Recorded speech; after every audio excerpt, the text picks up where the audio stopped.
탄수화물은 인체의 중요한 에너지원이지만 혈당의 변동을 일으키기도 하는데요. 과도한 혈당 변동은 몸에 해로울 수 있습니다. 그렇다면 어떻게 하면 걱정 없이 탄수화물을 섭취하면서 동시에 혈당에 미치는 영향을 줄일 수 있을까요? 혈당은 식사를 하고 나면 수치가 상승합니다. 이때 췌장에서 인슐린이 분비돼 세포가 혈당을 사용할 수 있도록 하여 혈당 수치가 점차 낮아지게 됩니다. 이 혈당 변화 곡선은 꾸준한 상승과 하락을 보여야 합니다.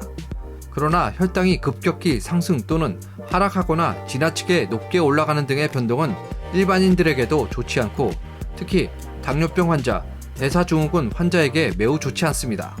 특히 당뇨병 환자의 경우 혈당 조절이 제대로 되지 않거나 혈당이 과도하게 변동하면 신장병, 신경손상, 심장병 등을 비롯해 당뇨병 합병증을 유발할 수 있습니다.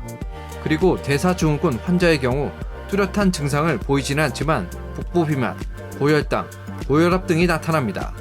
이 경우 혈당을 잘 조절하지 않으면 결국 제2형 당뇨병이 발병하게 됩니다. 제대로 관리하지 않으면 우리 몸에 많은 문제를 일으킬 수 있는 혈당 수치. 이런 혈당 수치의 변동은 탄수화물의 혈당 지수, 즉 GI 지수와 관련이 있습니다. 우리가 섭취한 음식물의 GI 지수가 높을수록 혈당은 더 빨리 올라가게 됩니다. 탄수화물은 설탕, 녹말, 섬유제 이렇게 세 가지 종류로 나눌 수 있습니다. 설탕은 탄수화물의 가장 단순한 형태입니다.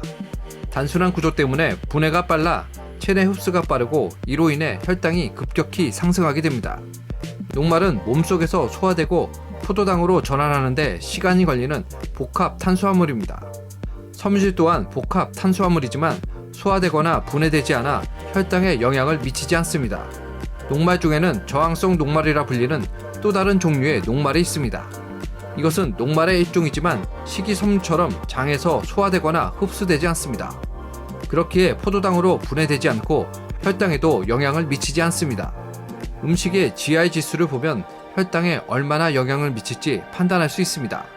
보통 가공된 정제식품은 조리 과정에서 섬유질이 손실되기에 몸속에서 흡수가 원활해져 급격한 혈당 상승의 원인이 됩니다.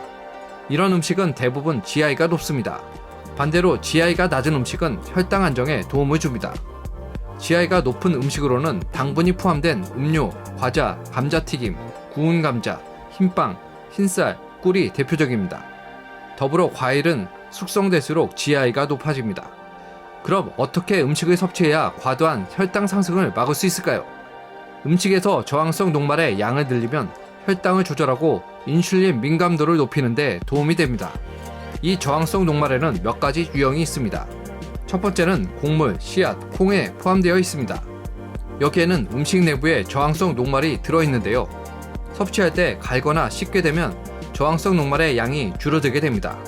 그렇기에 쌀의 경우 현미가 백미보다 훨씬 높은 저항성 녹말을 보유합니다.